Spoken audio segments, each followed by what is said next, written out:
Question number 3 ये बाकी पहले दो क्वेश्चंस में से थोड़ा सा डिफरेंट है और वो इस तरह से डिफरेंट है कि यहाँ पे इंक्लाइंड असिम्प्टोट्स और ओब्लीक असिम्प्टोट्स भी आएंगे। इंक्लाइंड या फिर हम कह सकते हैं जिन्हें ओब्लीक असिम्प्टोट्स, ओब्लीक असिम्प्टोट्स और इंक्लाइंड असिम्प्टोट्स भी यहाँ पे आएंगे। तो उसके बारे में मैं पहले थोड़ा सा बताना चाहता हूँ। जैसे कि हमने पहले क्वेश्चन में ये डिस्कस कर लिया है कि अगर किसी कर्व के पास इस तरह का असिम्प्टोट गुज़रता है तो वो इंक्लाइंड कहलाता है, और ये इस किस्म का जो है वो पैरेलल टू एक्स एक्सिस है, ये एक्स एक्सिस है और पैरेलल टू एक्स एक्सिस है और हॉरिजेंटल असिम्प्टोट कहलाता है। और अगर ये कर्व के इस तरफ से गुज़रता है जो कि पैरेलल टू वाई एक्सिस है और वर्टिकल टू इनिशियल लाइन है या फिर एक्स एक्सिस है। सो बेसिकली हम ये दो क्वेश्चन जो हैं, सॉरी मैं अगर ये कहूँ कि ये दो पार्ट जो हैं हम कर चुके हैं। क्वेश्चन नंबर 1 में और 2 में हमारी इतनी प्रैक्टिस हो गई है कि हम निकाल सकते हैं। और ये जो इंक्लाइंड असिम्प्टोट है इसके लिए जो इसकी इक्वेशन है हम लेट करते हैं, let y is equal to m x plus c. ये इसकी इक्वेशन है, ये जो है इंक्लाइंड या ओब्लीक की ये इक्वेशन है। तो इसमें हमें एक और दो, ये m और c की वैल्यू देखें हमारे पास। यहाँ से हम y तो कैसे भी निकाल लेंगे, वैसे भी हमारा मकसद यहाँ पे y निकालना नहीं है क्योंकि ये कार्टेशियन फॉर्म में है और यहाँ पे ये कार्टेशियन फॉर्म में है। तो ये आएगा तो आंसर डेफिनेटली या तो आएगा y is equal to 3x plus 5। तो ये एक किस्म की लीनियर इक्वेशन है जो कि एक स्ट्रेट लाइन को शो करेगी। It may be like this one या कह लें ये इस तरह की हो गई है या फिर इस तरह की किसी भी किस्म की होगी किसी कर्व के ऊपर। तो इसमें हमें दो चीज़ें रिक्वायर्ड हैं, एक m और c। अब देखें m और c के लिए ये सारा प्रोसेस, ये क्वेश्चन थोड़ा सा लेंथी होने जा रहा है, ये m और c के लिए। तो इसके बारे में आप लोगों को जब मैं क्वेश्चन में जाऊंगा तो फिर आप लोगों को आगे बताऊंगा।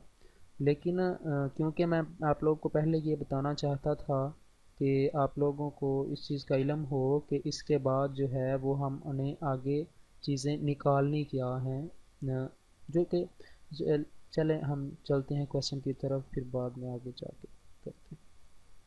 अब सबसे पहले हम इस क्वेश्चन को जिस तरह के क्वेश्चन नंबर 1 और 2 में लिख के आए हैं इसको सिंप्लीफाइड फॉर्म में लिख लेते हैं। -x² -3 is equal to 0। ये हमारे पास सिंप्लीफाइड फॉर्म ऑफ इक्वेशन आ गई है। अब इसमें अगर देखें डिग्री जो है इस इक्वेशन की 2 है, देखें 1 2 और इसकी भी 2, देखें इसकी मैक्सिमम डिग्री जो है वो 2 हो गई। ठीक है, इट मीन्स कि इसके असिम्प्टोट्स जो हैं वो 2 होंगे, इसके मैक्सिमम असिम्प्टोट्स 2 होंगे या फिर 1 हो सकता है, इससे कम हो सकते हैं, 3 नहीं हो सकते। ठीक है, अब हमने क्या करना है, सबसे पहले हॉरिजेंटल असिम्प्टोट्स निकालने हैं। हॉरिजेंटल असिम्प्टोट्स, अब हॉरिजेंटल असिम्प्टोट्स निकालने के लिए हमने क्या करना है, क्वेश्चन नंबर 1 और 2 में मैं बता चुका हूँ कि equating the highest power of the x, coefficient है ना उसका, इक्वेटिंग, चले मैं इधर लिख ही देता हूँ, equating the coefficient of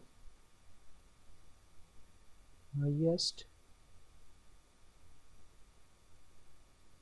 power of x to 0। ये एक्स की जो हाईएस्ट पावर है, देखें इसमें करना क्या है, एक्स की जो हाईएस्ट पावर है उसका जो कोफिशिएंट है वो वाई है, 2y है, ठीक है, या y है, ठीक है, सॉरी यहाँ पे x की हाईएस्ट पावर ये नहीं है, एक्स स्क्वायर है, ठीक है। अब एक्स स्क्वायर जो है वो उसका कोफिशिएंट ये देखें यहाँ पे -1 बन रहा है, ठीक है, ये -1 बन रहा है, तो ये -1 इज इक्वल टू 0। अब ये चीज़ नई हमारे पास सीखने के लिए आई है। देखें अगर x is equal to 1, x is equal to 0 और any number, x is equal to 0 any number, इसका मीनिंग ये है कि ये तो हमारे पास किसी किस्म का कोई ग्राफ आएगा, या x की वैल्यू 1 आ जाती है तो ये मे बी इस किस्म का हो, -1 आ जाती है इस किस्म का हो, और अगर ज़ीरो आ जाती है तो ये इस किस्म का मतलब इस किस्म की लाइन होगी। तो इसमें ना x इन्वॉल्व है ना तो y इन्वॉल्व है, तो ये मीनिंगलेस हो गया, ठीक है। ये इस किस्म का अगर हमारे पास आंसर आ जाता है तो हम इसको कहते हैं मीनिंगलेस, इसका कोई मीनिंग नहीं है, ये किसी भी चीज़ में शो नहीं हो रहा, ठीक है। तो इसका मतलब ये है कि इसमें इस क्वेश्चन में हमारे पास कोई भी हॉरिजेंटल असिम्प्टोट नहीं है, मीनिंगलेस है ये, इसका मतलब ये कि ये मीनिंगलेस है। अगर ये मीनिंगलेस है, इसका कोई हॉरिजेंटल असिम्प्टोट्स नहीं है, तो फिर हम चेक करते हैं कि इसका वर्टिकल असिम्प्टोट्स कौन सा है। चलें जी, वर्टिकल असिम्प्टोट,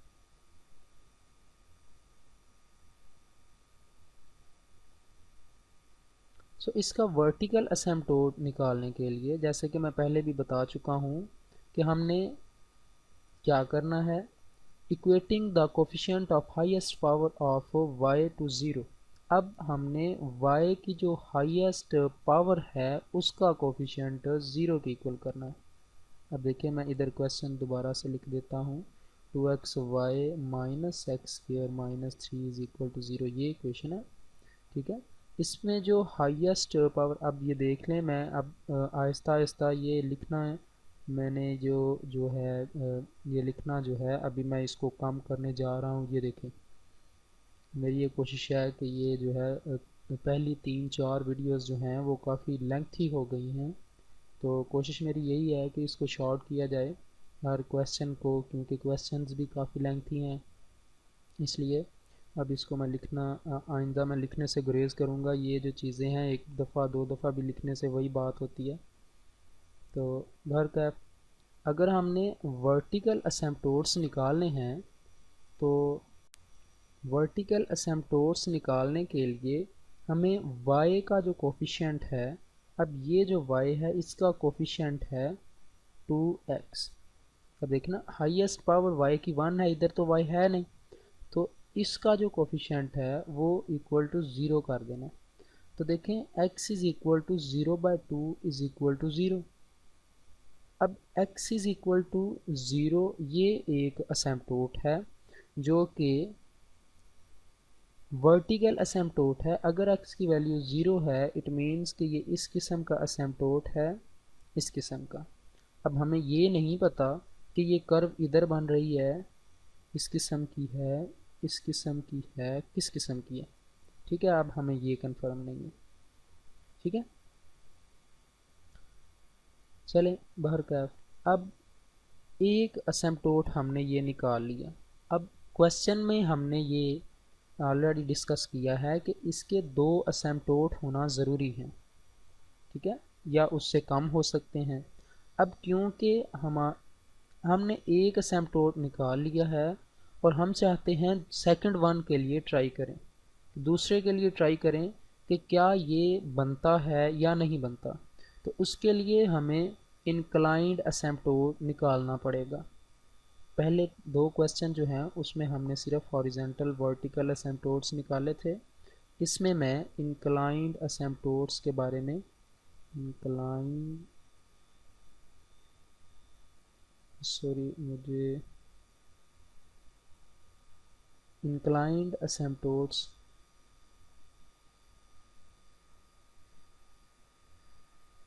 अब इसमें हमने इंक्लाइंड एसिम्पटोट्स निकालना है। तो जैसे कि मैं बताया है पहले, ये देखें कि हमने ये इक्वेशन लेट की है कि ये एक इंक्लाइंड इक्वेशन है, जो कि ये इक्वेशन इंक्लाइंड एसिम्पटोट को शो करती है। Let y is equal to m x plus c, ये एक किस्म की इंक्लाइंड एसिम्पटोट की इक्वेशन है। तो इसमें हमें m और y की अगर वैल्यू मिल जाए तो ये इस किस्म का कोई आंसर आ जाएगा 5x, ठीक है। मे बी c की वैल्यू 0 आ जाए, ठीक है। तो ये एक किस्म का असिम्पटोट बन जाएगा, ये किसी भी किस्म की लाइन बन जाएगी, मे बी लाइक दिस और दिस और दिस, ये किसी भी किस्म की बन सकती है, ठीक है। तो इसमें से हमें m और y की वैल्यू अगर निकालनी है, सॉरी m और c की वैल्यू निकालनी है, तो मैं सबसे पहला स्टेप जो करने जा रहा हूँ, पहले मैं y की वैल्यू निकालूंगा और उसके बाद हम c की वैल्यू निकालेंगे। देखें, m की वैल्यू निकालने के लिए एक रूल है जो कि आप लोगों को अडॉप्ट करना पड़ेगा। वो रूल क्या है कि इस इक्वेशन का हम x, क्योंकि ये x और y टर्म है, तो मैं कहता हूँ इस इक्वेशन को, इसके इक्वेशन का नाम हम फाई रख लेते हैं, ठीक है। और फाई क्योंकि x y टर्म में इन्वॉल्व है, x और y टर्म्स इन्वॉल्व हैं, तो x y is equal to, अब यहाँ पे ये जो चीज़ मैं लिखने जा रहा हूँ, लेट्स से 2, इसका क्या मतलब है? इसका मतलब ये है कि इस इक्वेशन की जो सबसे बड़ी डिग्री है वो क्या है, इसकी सबसे बड़ी जो पावर है वो क्या है, इसकी सबसे बड़ी जो डिग्री है वो 2 है। तो यहाँ पे मैंने 2 लिख दिया। और अगर फ़र्ज़ करें कि ये क्वेश्चन इस तरह से है, 4 एक्स सॉरी वाई लिख देता हूँ प्लस 5 इज़ इक्वल टू 0। देखें 4 और 1 5, इसकी डिग्री क्योंकि 5 है तो ये इस तरह से 5x और y में आ जाएगा, ठीक है। अब ये क्योंकि इसकी डिग्री 2 है इसलिए ये 5 2 x y, ठीक है।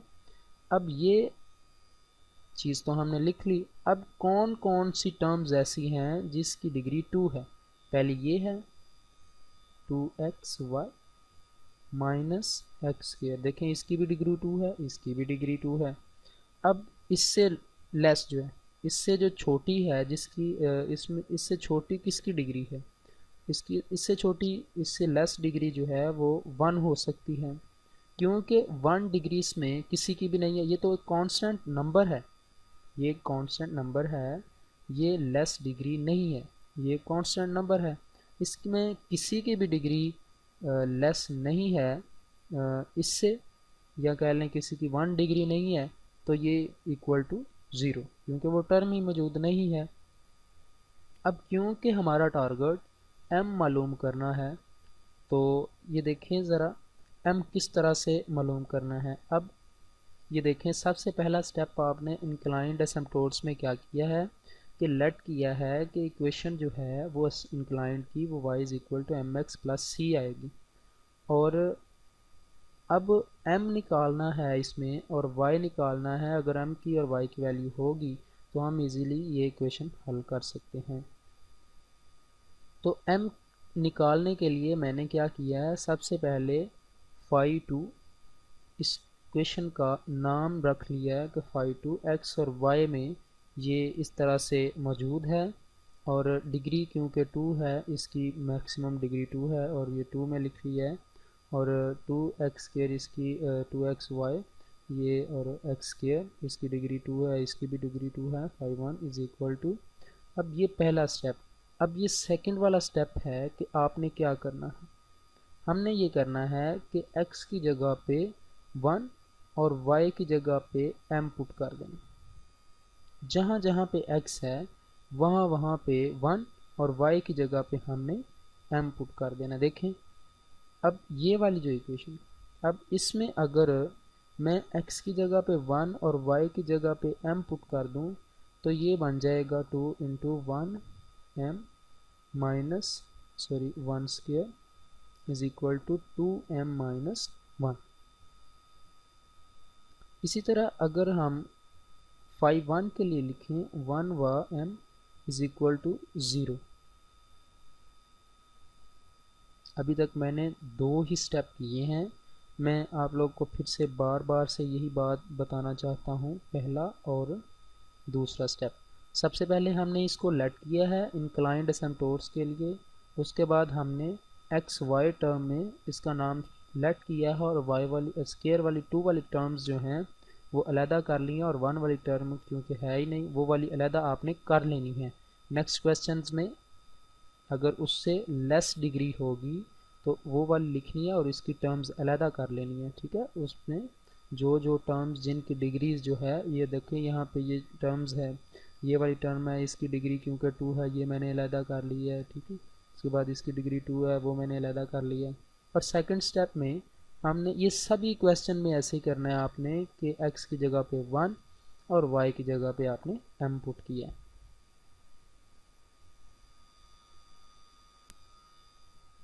मैंने नेक्स्ट पेज पे इसको लिख दिया है क्योंकि वहाँ से अगर मैं शॉर्ट लिखता तो फिर मे भी प्रॉब्लम हो जाता, लिहाजा ये फाई 2 ये हमने निकाला है। तो थर्ड स्टेप हम करने जा रहे हैं। थर्ड स्टेप में हमने क्या करना है कि हाईएस्ट जो डिग्री होगी, हाईएस्ट डिग्री वाली जो टर्म होगी, हाईएस्ट डिग्री टर्म जो है ये x2 है, फाई 2। इस टर्म को हमने 0 के इक्वल पुट कर देना, ठीक है। हम अभी तक 3 स्टेप करके आ चुके हैं। पहले स्टेप में हमने क्या किया है, पहले स्टेप में हमने ये किया है सॉरी पहले स्टेप में हमने ये किया कि अलहदा अलहदा डिग्रीज वाली टर्म्स अलहदा लिख ली। उसके बाद x की जगह पे 1, y की जगह पे n पुट किया है। और थर्ड स्टेप जो है वो हमने ये क्या किया है कि उसमें हमने x की जगह पे हाईएस्ट टर्म जो है हाईएस्ट टर्म उसको 0 के इक्वल पुट कर लिया है। अब यहाँ पे हाईएस्ट टर्म जो है वो 2m minus 1 is equal to 0। यहाँ से हम m की वैल्यू निकाल सकते हैं 1/2। देखिए मैं पहले भी आप लोगों को बता चुका हूँ कि हमारा मकसद सबसे पहले m निकालना है और उसके बाद हम c की वैल्यू निकालेंगे। अब हमने m की वैल्यू निकाल ली है और यहाँ पे मैं आप लोगों को बताता चलूँ कि अगर आपके पास दो चीज़ें आप लोगों ने याद रखनी हैं, 1 और 2। अगर आपके पास m की वैल्यू रियल है, m की वैल्यू रियल आती है और नॉन रिपीटेड आती है,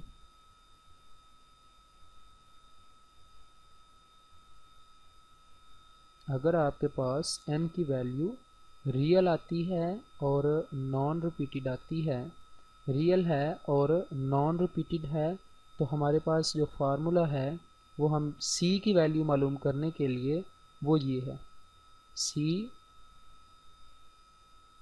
फाई जो मैक्सिमम टर्म होगी मेरे पास, क्योंकि यहाँ पे मैक्सिमम टर्म ये है, ये वाली इक्वेशन मैक्सिमम टर्म जो है वो 2 है, उसका हमने फर्स्ट डेरिवेटिव लेना है 1 विद रिस्पेक्ट टू m के लिहाज से उसका हमने डेरिवेटिव लेना है और उसको प्लस करना है उससे नेक्स्ट टर्म, उससे जो नेक्स्ट टर्म है 1 है और वो 1 व m और इसको इक्वल टू 0, उसके लिए ये फार्मूला हम यूज़ करते हैं। और अगर हमारे पास ये रियल नहीं आती, ठीक है, और रिपीटेड आ जाती है, और अगर हमारे पास m की वैल्यू रिपीटेड सपोज के x is equal two plus minus 1, ठीक है, और x इज़ इक्वल टू 1, ठीक है, या फिर m इज़ इक्वल टू 1, ठीक है, अगर ये आ जाता है तो ये रिपीटेड वैल्यूज़ हैं, देखें इसमें भी 1, इसमें भी 1, ठीक है, और प्लस क्या है, प्लस क्या है, m रिपीट हो रहा है, तो इसमें ये हम करेंगे रिपीटेड वैल्यूज़ के लिए हमारे पास जो फार्मूला है वो है c²/2 phi 2। देखें यहाँ पे मैं क्योंकि डिग्री 2 है इसलिए 2 लिख रहा हूँ, अदरवाइज़ क्योंकि हमारे पास ये रिपीट नहीं हो रहा इसलिए ये वाला फार्मूला तो यूज़ नहीं होगा, फार्मूला तो ये वाला यूज़ होगा। वैसे मैं यहाँ पे आप लोगों को बताना ये चाहता हूँ कि अगर डिग्री रिपीट हो रही हो तो हम ये वाला फार्मूला यूज़ करेंगे। इसका सेकंड डेरिवेटिव 1 व m प्लस नेक्स्ट का फर्स्ट डेरिवेटिव क्योंकि उसकी डिग्री 1 है, ठीक है, 1 व m प्लस, और आगे क्योंकि कोई भी चीज़ बचती नहीं है, ठीक है, और इक्वल टू 0। अगर हमारे पास इसकी डिग्री 3 हो जाती, ठीक है, इस इक्वेशन की डिग्री 3 हो जाती तो x² / 2 3 double derivative 1m plus, अब ये सेकंड इससे लेस डिग्री 1 व m प्लस, अब उससे लेस डिग्री क्या है 5 1 व m, ठीक है, ये इस तरह से और इक्वल टू 0 आ जाएगी। अब ये बात बताना थी मुझे आप लोगों को क्योंकि यहाँ पर ये बेसिक है, जब तक आप लोगों को इस चीज़ का पता नहीं चलेगा तब तक आप लोग ये क्वेश्चन हल नहीं कर सकते। लिहाजा यहाँ पे m की वैल्यू जो है वो नॉट रिपीटेड है, नॉट रिपीटेड, सो हम c की वैल्यू फाइंड करने के लिए टू फाइंड c की वैल्यू फाइंड करने के लिए हम ये वाला फार्मूला यूज़ करेंगे c। अब हमारे पास इसका डेरिवेटिव मौजूद नहीं है, f2 का फर्स्ट डेरिवेटिव मौजूद नहीं है, तो मैं क्या करता हूँ पहले यहाँ से इसका डेरिवेटिव निकाल लेता हूँ। देखें 2 का derivative with respect to m, और m के लिहाज से इसका डेरिवेटिव 2, m के लिहाज से m का डेरिवेटिव 1 माइनस और कांस्टेंट का 0 इज इक्वल टू 2। अब ये क्योंकि 0 है ऑलरेडी, इसका डेरिवेटिव भी लेंगे तो वो 0 ही आएगा। सो यहाँ पे हम इसकी वैल्यू पुट करते हैं c 5 to first derivative 1m plus 5 1 व m इज इक्वल टू 0। अब ये फर्स्ट डेरिवेटिव हमने क्योंकि 2 के इक्वल निकाला है और ये हमारे पास 0 के इक्वल है, is equal to 0, so c is equal to 0, ये 2 इधर आएगा और डिवाइड हो जाएगा, c इज इक्वल टू 0, ठीक है। ये हमारे पास अब m की और c की वैल्यू आ गई है। अब हमने जो लेट किया है कि इंक्लाइंड या ओब्लीक एसिम्प्टोट वो इसके इक्वल है, तो ये देखें y is equal to mx plus m की वैल्यू है हमारे पास और c की भी वैल्यू है। सो हम लिख सकते हैं y as y is equal to mx plus c। तो यहाँ पे हम पुट कर देते हैं, putting the values of m and c। m और c की अगर वैल्यूज़ पुट करें, क्योंकि m की वैल्यू 1/2 है x और c की वैल्यू 0 है, so y is equal to 1/2x। ये हमारे पास इंक्लाइन या ओब्लीक एसिम्प्टोट है जो कि हमें रिक्वायर्ड था। देखें एक एसिम्प्टोट ये बना है और एक ये वाला एसिम्प्टोट हमारे पास आया है, ये वाला x इज इक्वल टू 0, और हॉरिजेंटल एसिम्प्टोट हमारे पास कोई भी नहीं है, ठीक है।